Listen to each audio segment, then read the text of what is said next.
Donk Nation, Jackson, Janice, greetings, and welcome to your Daily Dose of Donkey with Ginger. It's your boy, the Viking Donkey, keeping it nonsensical out here because it's the off season. We have a kickstart to free agency, some activity from the Steelers, Gingy, a big trade that has happened that, kind of been wishing for 2 years now. And we are going to rank the all-time greatest Steelers quarterback, Gingy, to throw a curveball in there for you.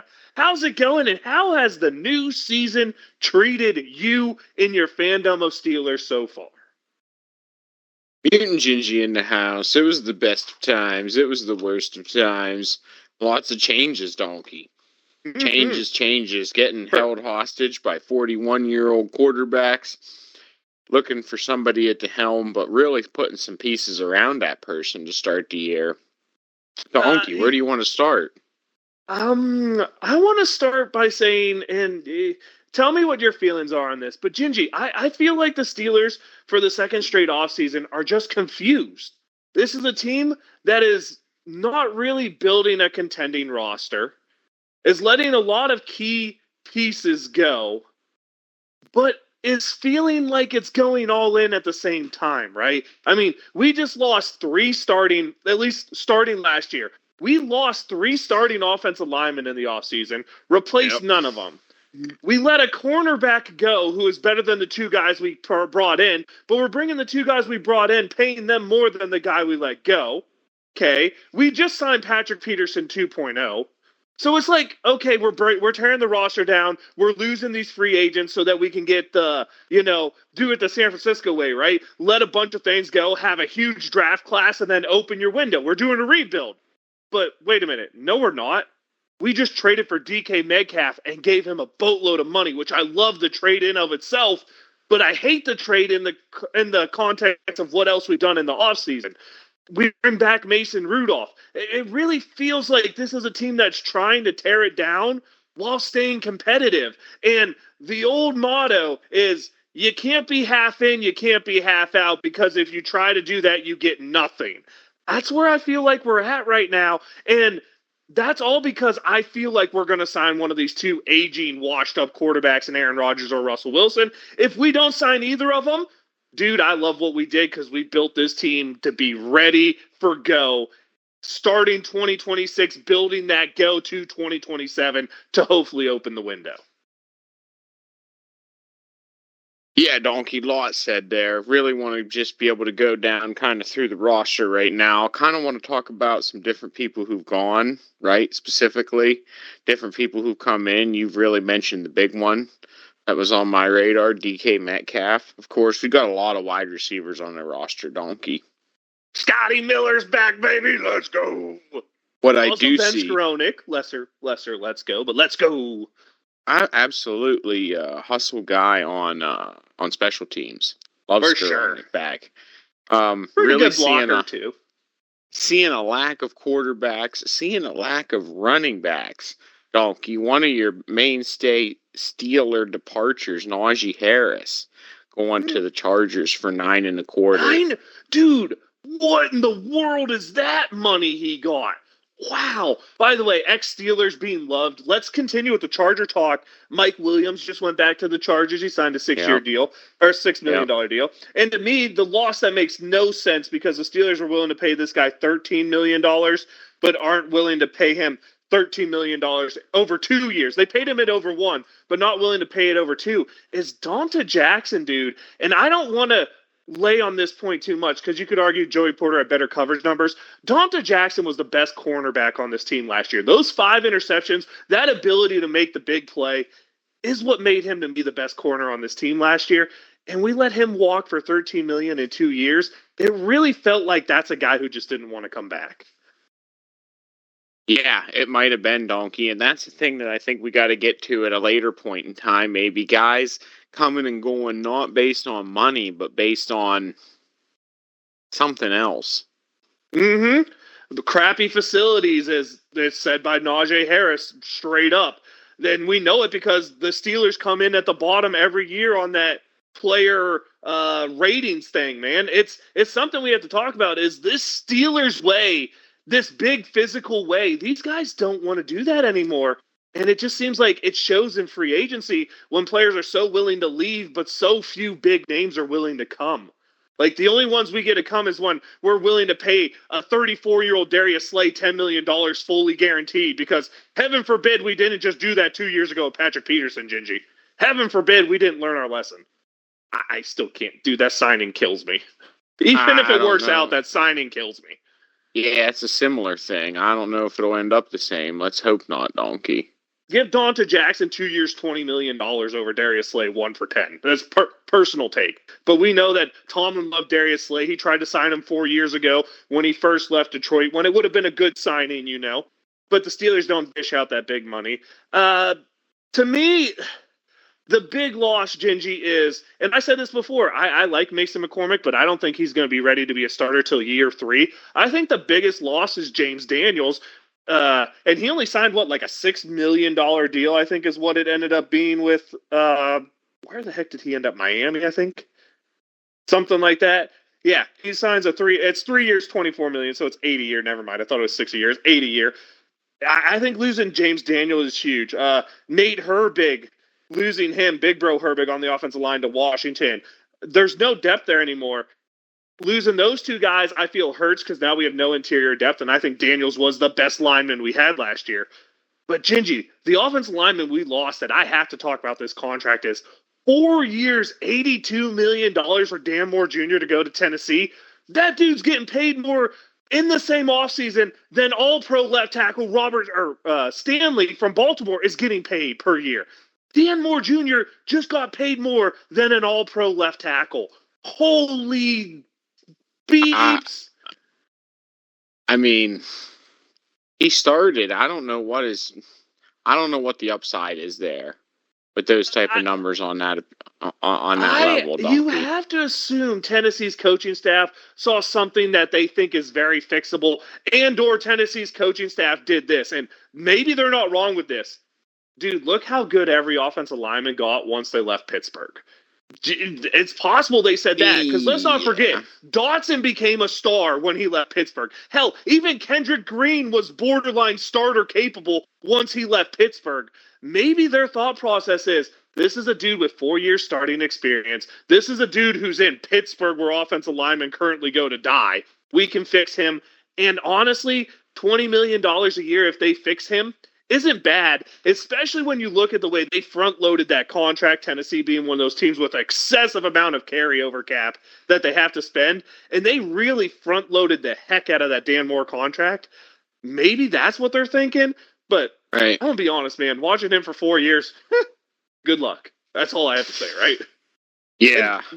And nothing bad against Dan Moore is something I want to say. I don't like him as a player, but as a person, he seems like a good enough dude, man. He never complained. He did his job. When they tried to replace him, he just soldiered on. I can't complain about what he gave us. Still seeing a big gap at running back. You don't like Kenneth Gainwell? Picked up Gainwell, right? Yeah, he's terrible. But right down, when you look at that running back core, you see Gainwell, you see Jalen Warren, you see Cordell Patterson.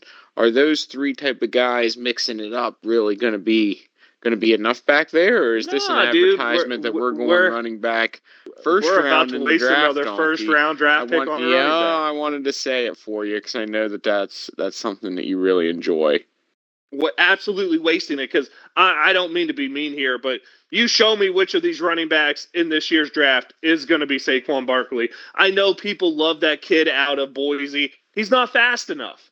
That's the big problem. He's just not fast enough, right? So I don't like it. I think they need to draft an offensive or defensive lineman going into this. That's where they really need to build. They need to build the trenches, and they need to build this team for the future. I think you run it with Mason Rudolph or bring in a Jameis Winston or Trey Lance type of guy. I don't want to see a washed-up quarterback that's going to make us go 9-8, because then we're just kind of screwed in the draft again. I don't want to see a first-round pick on a reach quarterback like Shedeur Sanders, right? If we get him in the second round, cool. I don't want to spend a first-round pick on that guy. That's my personal view on those things. But yeah, I don't know. I don't like the Gainwell signing in of itself. There's still some free agent running backs. That's the one thing we can say. There's still guys who injury-prone passes kind of hurt them, like J.K. Dobbins, right? That type of guy still available. So there's still potential to add in the running back room.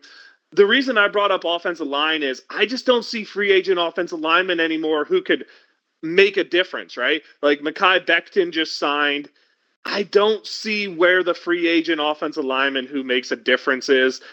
The Steelers just lost 3 penciled in starters. Now, I'll agree Nate Herbig was definitely replaced before he left in Frazier. I don't think McCormick was good enough to say that he should have been replacing James Daniels. And no offense here, but do you trust Broderick Jones in the 2 years he's shown, or the injury history of Troy Fontanu to be a replacement for Dan Moore, even though Dan Moore was terrible? I don't know how I feel about that. You needed to bring in someone who's starter capable, and those guys are just really running out right now on the offensive line, Gingy. That's why that was my concern. Yeah, absolutely. Offensive line looking really thin unless you're, again, always banking on development, right? Donkey, Fontanu, Jones, right? Line's looking really thin, except at center. Frazier's still going to be there as a pillar, hopefully. Simualu still has another year, right? I believe. Yeah, he's still here. And yeah, that's about it. So really, I think there's still definitely another hole to fill. Hole to fill there, and this is all still depending on if we're taking one of these old quarterbacks that can't move.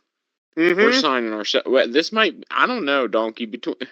Are we again? Are we moving forward, or are we looking at 5-win season? I don't know. Dude, it's the same thing I told you before. The Steelers are so scared they're going to sign one of these quarterbacks who guarantees you wins against bad teams, right? Russell Wilson's the greatest example ever, Gingy. How good did Russell Wilson look when he played crappy teams?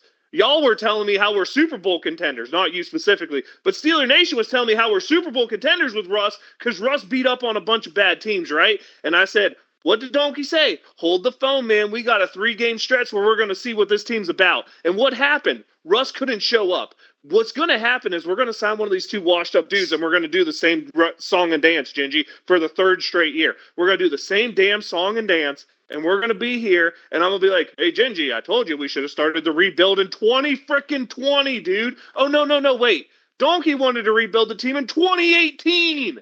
We're now in 2025, Gingy, with the same damn team we had in 2018. Like, when does it stop? When do we get out of Groundhog's Day, man? We still didn't even discuss defense. Yeah, right? Nope. We didn't even discuss the best move, which was DK Metcalf coming to the Steelers, and the Steelers paying $30 million a year for an offensive player. God, that makes me happy. I love DK Metcalf. He's that big physical wide receiver. Are we paying a little bit too much for him? Hell yeah, but you have to overpay to get these guys to come to Pittsburgh nowadays. I love DK Metcalf. I love what he can be. And for all the people that say you have to go all in because you made that trade, no, the hell you don't. You signed him for 5 years. You're allowed to suck for 2 of them and then be explosive for 3, the way I view it. Yeah, Donkey absolutely gives us another big playability over the top, right? I still think really plays into Arthur Smith's offense, I believe, right? He is the less talented AJ Brown clone. Yes, we can go with that. Establishing run up front and then letting one fly over the top. Mason Rudolph's a guy you can do that when you're talking about QB signings, right? You're right, but we're missing the 2 most important parts that made Arthur Smith successful at Tennessee.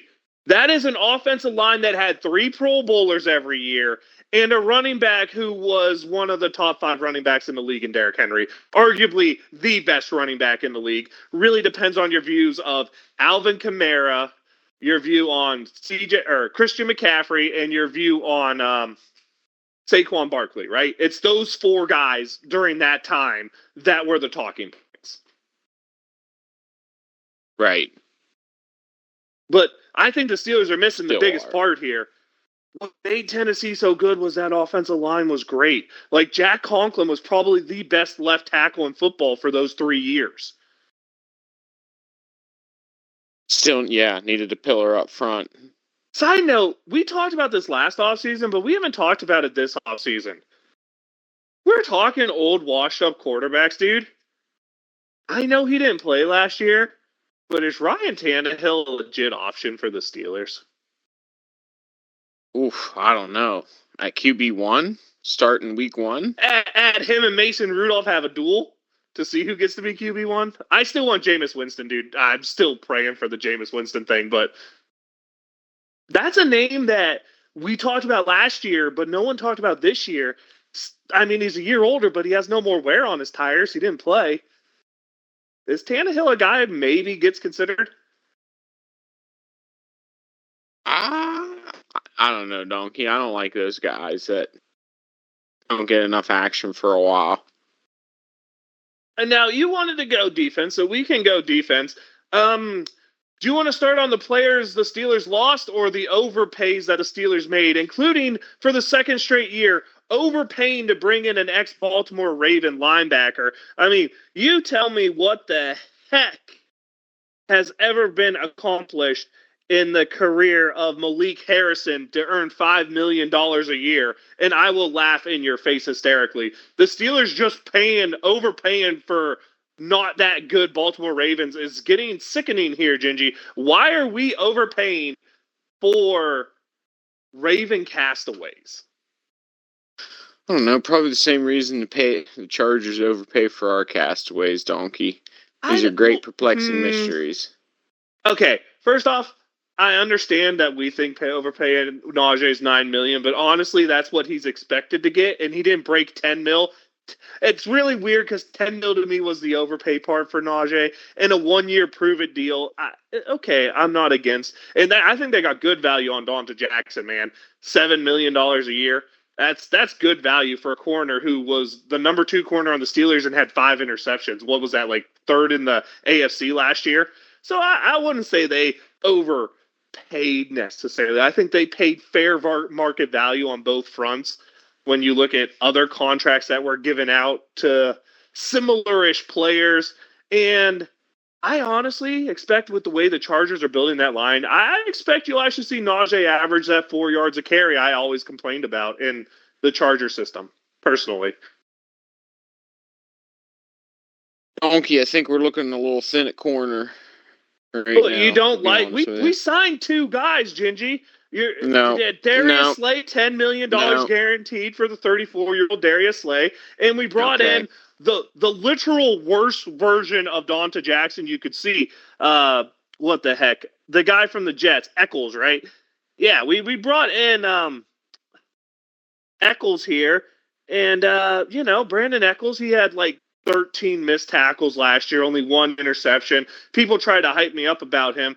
There's a reason the Jets defense sucked, okay? For all you people who think they were good last year, they sucked. And it's because guys like Eccles can't tackle. I don't get it.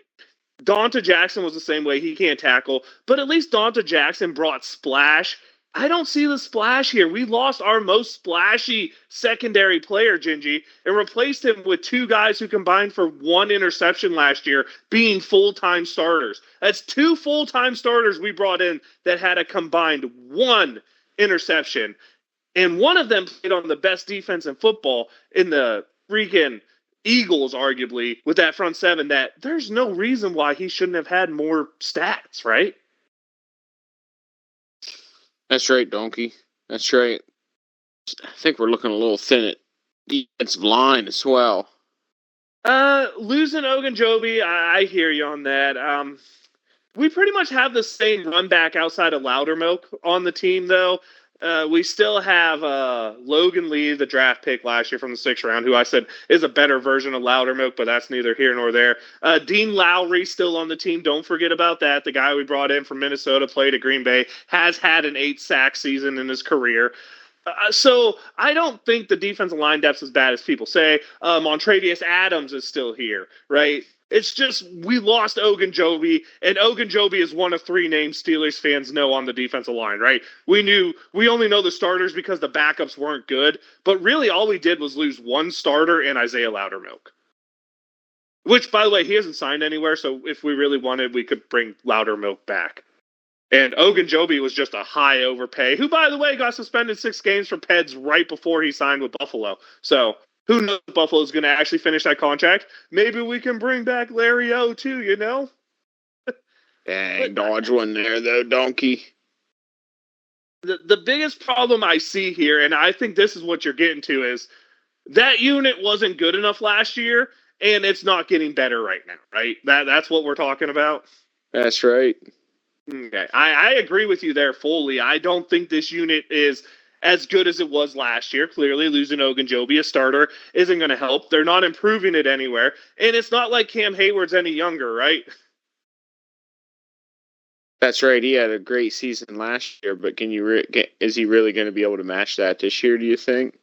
No, man. I think the Steelers, I said it before. I said it 6 years ago. I think we need to blow this thing up, but they're not going to do that. I really think you could still get a second or third round pick for Cam Hayward. You could definitely still get a first round pick for TJ Watt. Because let's not talk about this fact, dude. Did you see how much money Myles Garrett just got? 40. Do you think TJ Watt's going to sign for $1 less than that? Maybe a couple. 38. Okay. Question 3. We've never won a playoff game with TJ Watt. Do you think giving TJ Watt more money is the way to win a playoff game? Just a question. Is giving TJ Watt more money? I, I don't think so, donkey. I wouldn't guess it. Okay. I don't know where the do you understand now why Donkey's confused where the hell this team is going? I do, donkey. I'm in the same boat with you. Like I said, best of times, worst of times. 2 step forward, 2 step back. It just yes, that's exactly it, dude. It feels like Omar Khan one day is like, man, we need to tank this year, and the next day he's like, DK Metcalf all in, baby. I don't know what the hell is going on, Gingy. I'm utterly confused. We're here building a roster without a quarterback. Oh no, donkey. Are we setting ourselves up for a big fancy play at the draft? For who? I mean, I've been a huge fan of Cam Ward since he was like a little starter in Washington State, right? But I don't know if he's a I think he's a lesser version of Kyler Murray, to be honest with you. And I don't know if that's good enough. So, and outside of him, I'm sold on none of these draft prospects. I mean, honest to God, my opinion is draft Jalen Milroe in the 3rd round and pray to God he develops would be my way to go about it. Shadur Sanders at the end of the 1st? No, thank you. I don't want that clown show coming. And it's nothing. It's nothing he said, and it's not his dad. It's the fact that Shadur Sanders walked out on his team while the game was still going on and then threw his whole team under the bus because, heaven forbid, he threw 4 interceptions. It was all his offensive line's fault. I don't like those guys who take no responsibility, and that's who Shadur Sanders is. Sorry, don't like it. I agree, donkey. That's really not where I'm looking at either. I mean, outside of that, the names you hear is Jackson Dart. Oh, God, no. Y'all hated really Kenny Pickett? Y'all hated Kenny Pickett? Wait till you see Jackson Dart. Don't really want to give up anything for him. No. That's what we're looking at. So, man, I don't know. I'm confused. I don't like the fact that our whole hopes and dreams are that Aaron Rodgers catches lightning in a bottle, right? Maybe we're missing out. Maybe it's going to be Kirk Cousins, and we hope Kirk Cousins can win more playoff games this year than he's won his whole career. Which, by the way, that dude, give props to Kirk Cousins. After that signing bonus just kicked in for the roster bonus, he has now made more money in his career than Tom Brady. So shout out Kirk Cousins for that. Wow. Way to get paid, bro. You like that? I bet you do, Kurt. I bet you do. You like that. He loves that, man. Getting paid.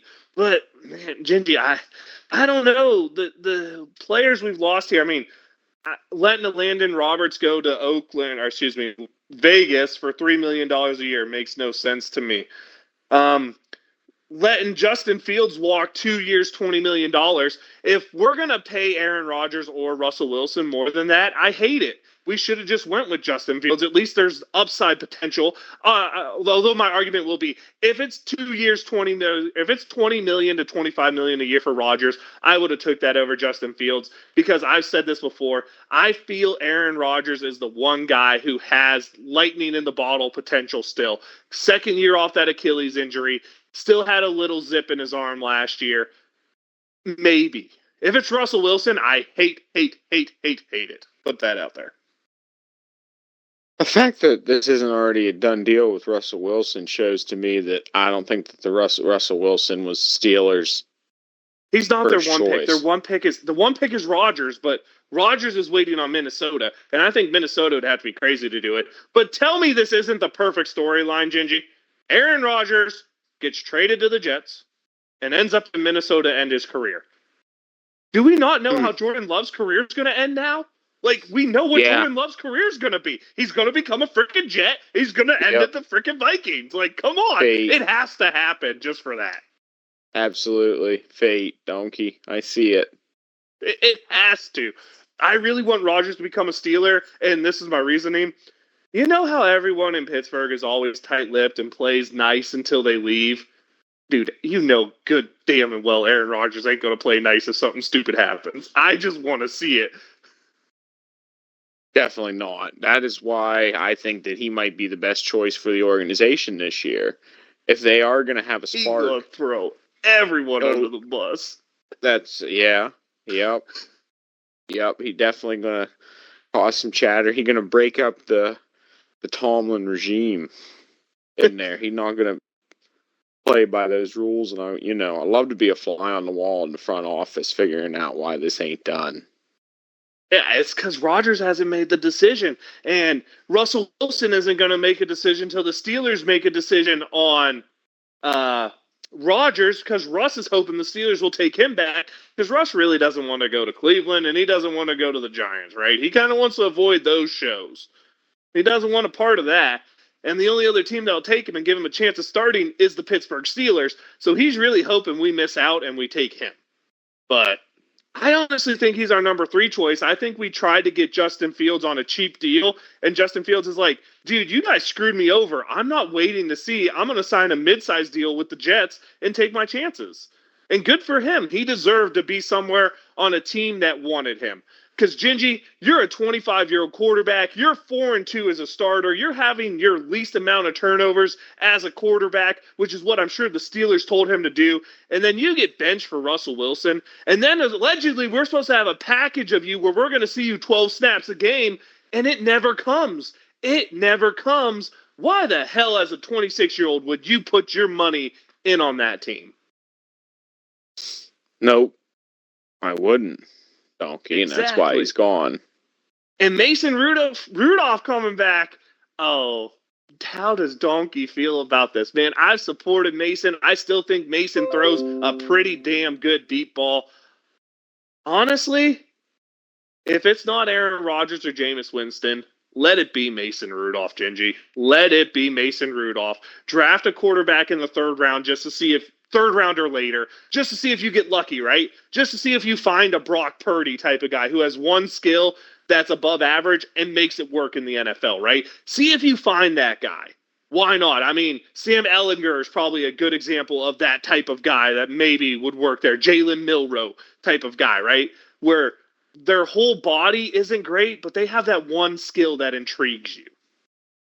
Why not let it go with Mason? If Mason doesn't work out, 2026 is supposed to be a more stacked quarterback class. You'll have figured out if you need to address the offensive line by then. And who knows what happens.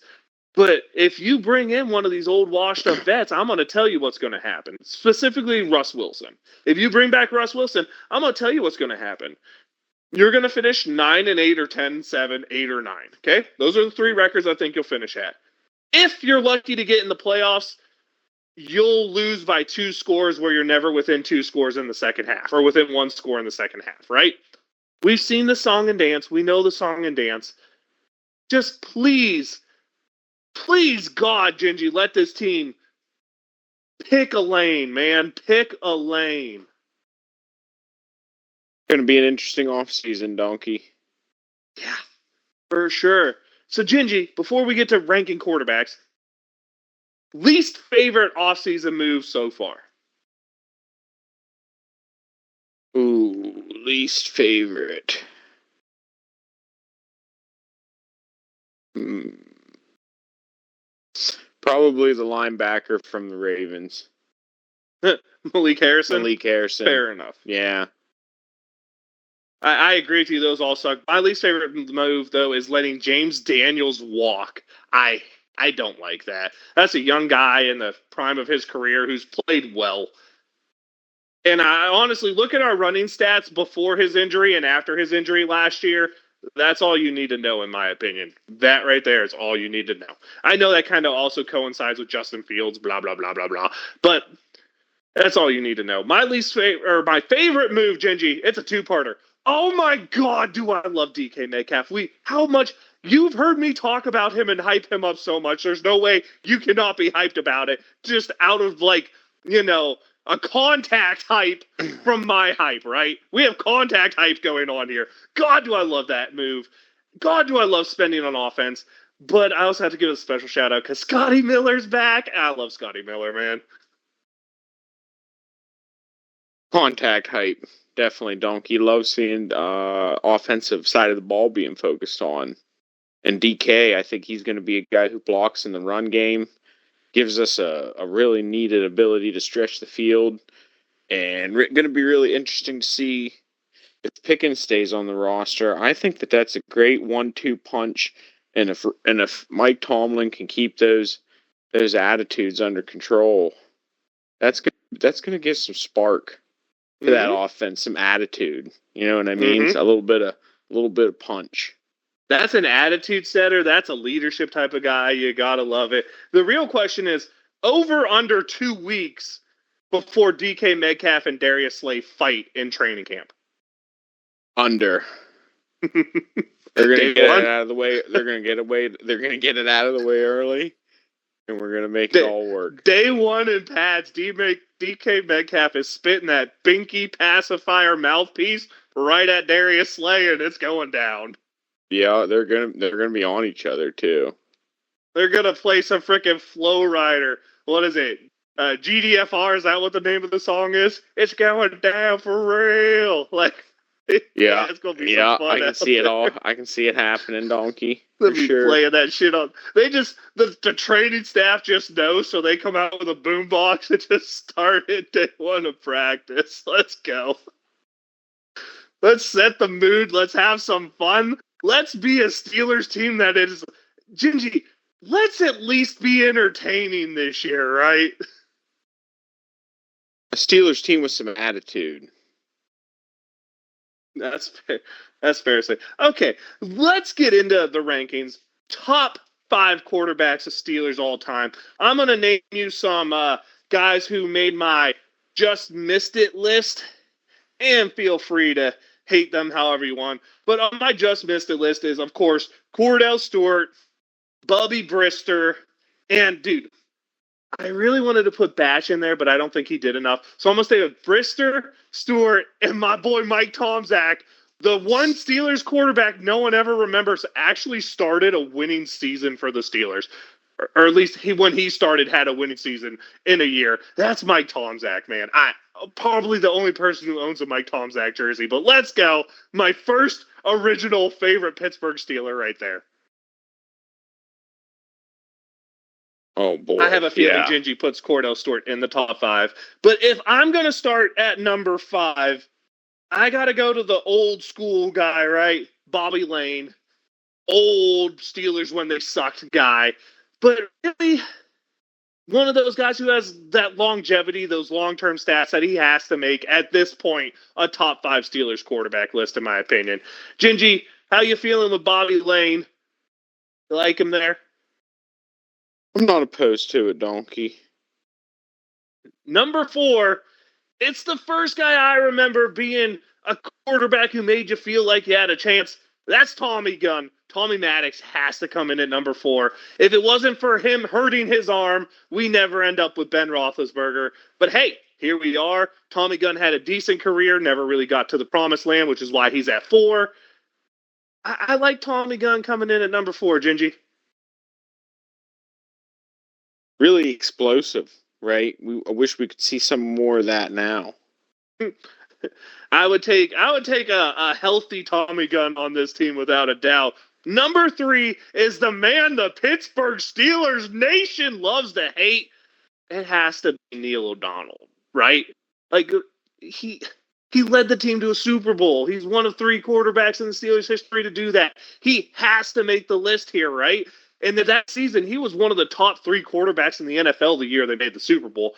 Dude had decent amount of longevity, decent amount of success, and he went and screwed the Jets over after he left us. So can't have hard feelings about that either, right? I'm not opposed to it, Donkey. All right, Gingy, this is where we're going to definitely disagree. And I'll let you make the case why number 7 shouldn't be number 2, but Ben Roethlisberger's number 2 in my book. Go ahead and tell me why I'm wrong. Ooh. Played in a passing era, played against Tom Brady. I don't know, really was a better overall quarterback than Terry Bradshaw, in my opinion. NFL record for most didn't have 500 as good yard of passing overall games. team. NFL record for most 500-yard passing games. I'll disagree with you. I mean, that killed. This is the whole reason Ben Roethlisberger does not make my list as number 1. The Killer Bees were the best offense the Steelers ever put together. They were better than Harris, Swan, Stallworth, Lips. They were better than that team with the Killer Bees. And Ben Roethlisberger had one of the worst football games I ever saw against a Jacksonville Jaguars team that had no right being on the field with the Pittsburgh Steelers. If Ben Roethlisberger wins that game, that Steelers team wins the Super Bowl. Ben Roethlisberger played like crap that game, and that to me is the biggest difference. Terry Bradshaw came up clutch more times than Ben Roethlisberger. This is Pittsburgh. This is the city of champions. You need to put the damn banners in the rafters, Gingy. And no one did that better than the Blonde Bomber. The Blonde Bomber's numbers out there in an era where passing wasn't great isn't there or is there. And when you look at it, he had more Super Bowl wins. He was out there for forever, just like Big Ben. And he is part of the most memorable play in Pittsburgh Steelers history. Not personally for me, because I didn't get to witness it, which is why, Santonio Holmes is the play for me. But you ask everybody, what is the play of Steelers Nation? It's the Immaculate Reception. He has the play. He has the rings. It has to be number 12, the original TB12, Terry Bradshaw. I like it. Donkey. You have to fight harder than that. We need more content. Well, no, this is nonsensical, Donkey. I'll give you my list. Are you ready? Let's go. Ready. Hit it. I'm talking about number 5. We are looking at Tommy Maddox. Number 4, looking at Cordell Stewart. Number 3, Neil O'Donnell.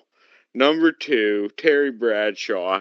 Number 1, Ben Roethlisberger. Really ran his team. Went like I said, with the great Terry Bradshaw. The great one I don't think necessarily ran that team. That was centered around a steel curtain defense, right? The offense got enough to get it done. Ben Roethlisberger. Yes, you can tell me which of a similar situation. Yes, you tell me which of the Super Bowls Ben Roethlisberger was the reason why. Yes, that is right. There was neither. I don't think that on that one, Donkey. But really, once Ben took over the team, Gingy, we did win playoff games. Okay, who do you think's the scary part? Who do you think was more clutch? Terry Bradshaw, 4 Super Bowls. Okay, and that's why Immaculate you have Reception. him. What, where he threw it off the back of a lineman's head? Hell yeah, dude. Tell me that wasn't really calculated, baby. That was our list that we talked about a couple weeks ago. That was real more. That was why I put Franco at the top, right? That wasn't on TB. calculated, man. He saw the bank and he's like, bank's open on Sunday, baby. Let's go. Wow. I hear you, though. I understand modern generation is more likely to think Ben, right? Where I have a question, Gingy, is really both Tommy Gunn and Cordell above Bobby Lane. I know we didn't get to see him play, but that dude has a longevity. Come on. He does. I know. Well, real long Jep. And it's not I'm like looking at any it, of those 50, three guys were really 58, good. And I would argue 58 to Cordell Stewart's a 62. better wide receiver than quarterback. I guess I don't have enough info on Lane, right? That's Never fair. got to see it. Dude, I'm not sure there's very many people alive anymore who got to see that. When the hell Bobby Lane was playing 62. what, the 40s? I thought it was the 40s to the 60. He says he played 58 to 62. Oh yeah, because we got him when he was old and washed up, right? I think so. Made a trade from Detroit in 58. Like think about this. This is the reason I said Bobby Lane is Bobby Lane's a Hall of Famer, right? Because he had such a good time with Detroit. He's either a Hall of Famer or he's a guy who is like a really good one. No, he was. He's a Hall of Famer. That's why Bobby Lane just made my list, is because he's a Hall of Famer. When you look at his Steelers stats, I guess they are pretty terrible. 66 touchdowns to 81 interceptions, completing 50% of his passes. Could you imagine that in modern day football? How much he would get run for those? I guess he is a unique guy because he probably also ranks on most people's top 5 Detroit best quarterbacks all time. Most people would put him top 5 Steelers as well. Without a doubt, man. It's him. Probably the argument's him or Stafford as the best Detroit quarterback of all time. Mm-hmm. Right. Yeah, I guess that's... So that's pretty unique for him being able to put that up there. Hey, he was 27-19-2 as a Steelers quarterback. So, I mean, even with those terrible stats, he went +8 on the winning side. That's kind of unique. I didn't really notice that. I knew the name, man, and I was like, Bobby Lane. I know he had a decent amount of time in Pittsburgh, and I'm like, I know he's a Hall of Fame guy. He's just got to make it. So I don't know. I guess that's fair to put Cordell Stewart, because Stewart made a Pro Bowl at one point, right? Because of a really good rushing season as a quarterback. So yeah, I saw him in an exciting AFC championship too. He caught a bad rap too.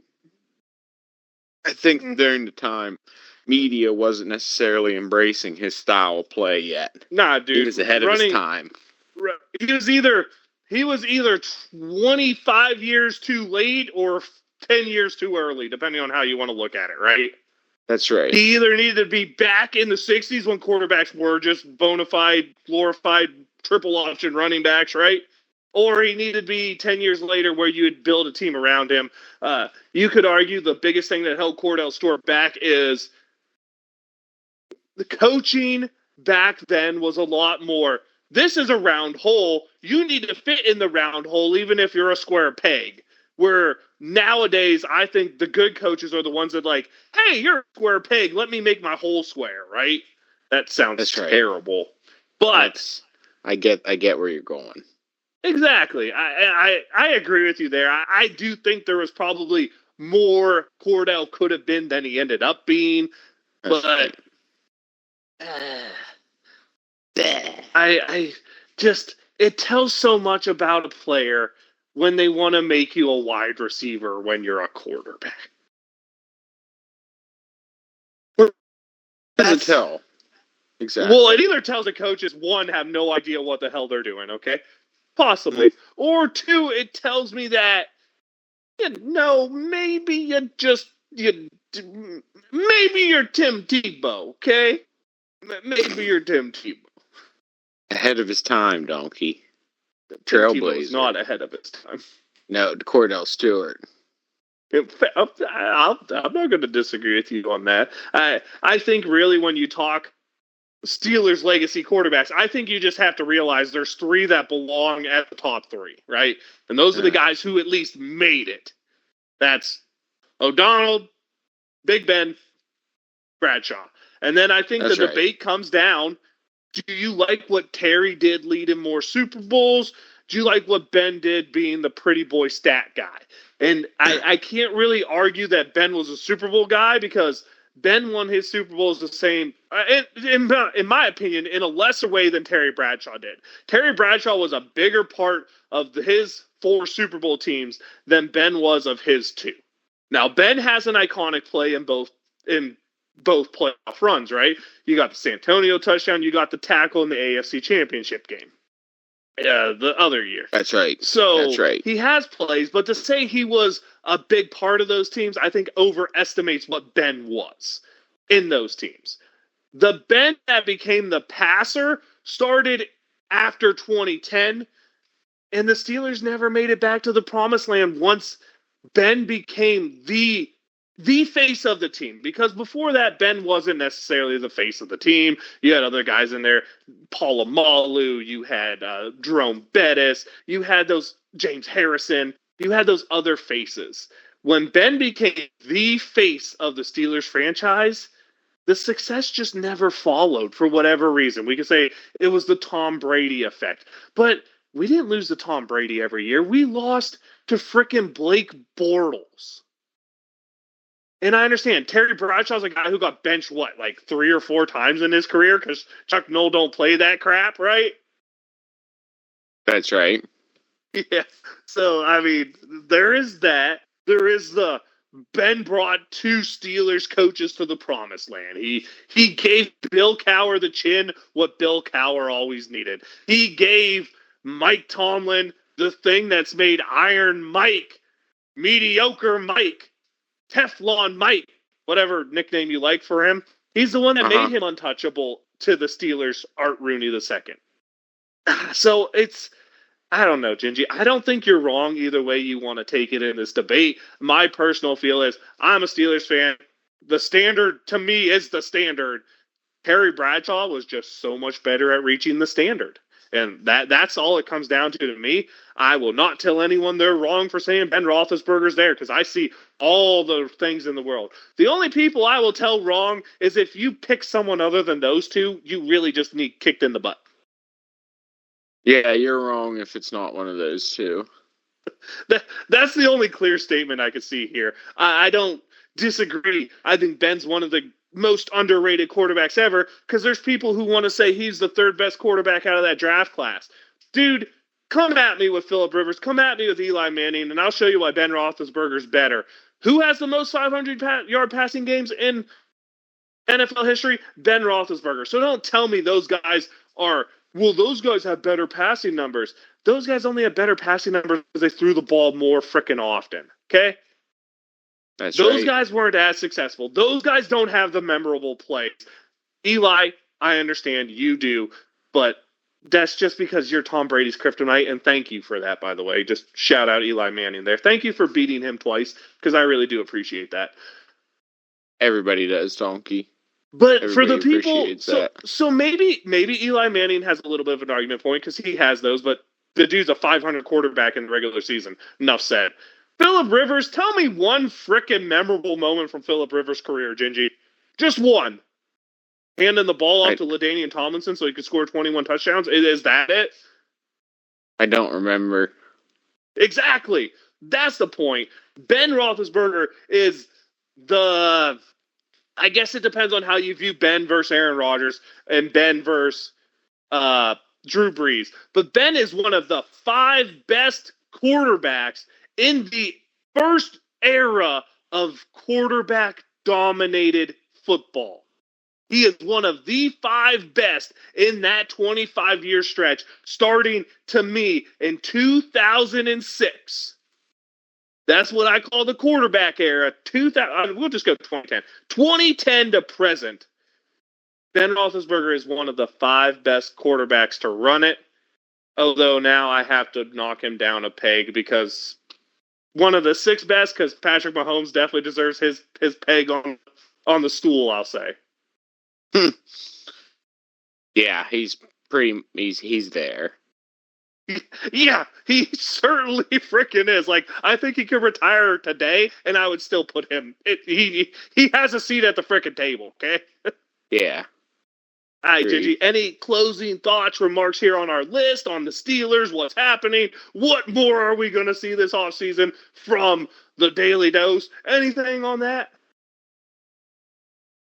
No, it's nonsensical, donkey. We're just gonna keep it rolling.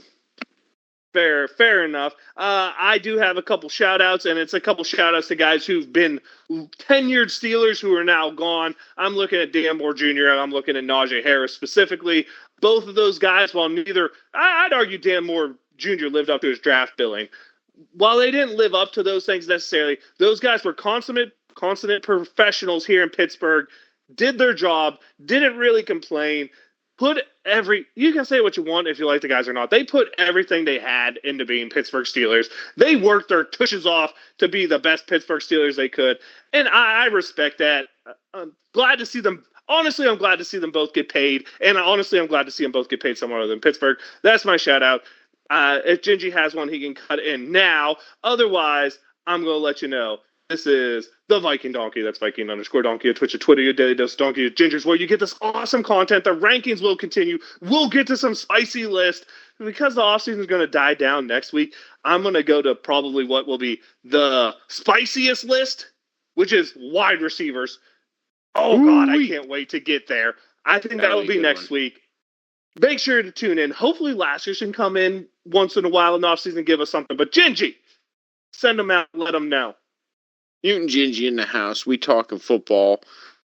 We making moves. We making moves on offense. Ooh, it's going to be looking different next year already. I'm excited. Nonsensical. Here we go, Steelers.